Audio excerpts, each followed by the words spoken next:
तपाईँ हाम्रो हरेक सानो बच्चादेखि लिएर वृद्धसम्म सबै नागरिकको टाउकोमा यो ऋण छ।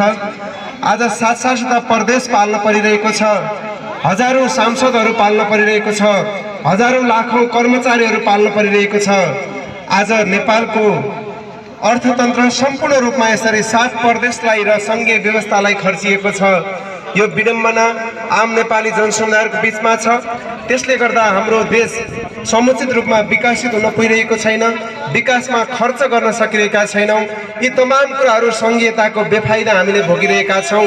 आदरणीय प्यारा जनसमुदायहरूलाई यो करिब 1 घण्टाको समयमा हामी यी सम्पूर्ण कुराहरू गीत संगीत र साहित्य अभिनयको माध्यमबाट हामी यहाँहरूलाई प्रश्न पार्ने जमर्को गर्नेछौँ।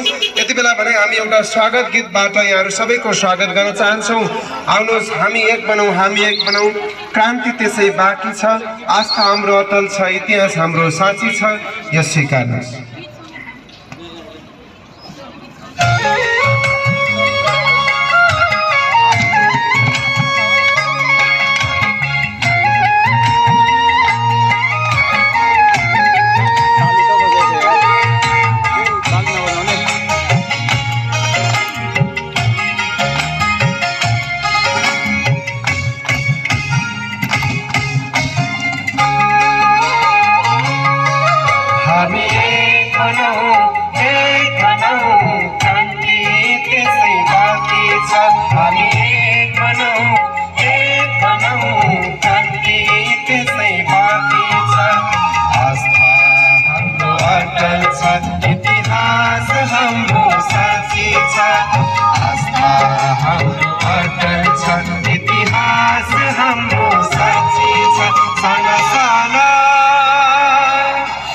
साना कुरामा माफी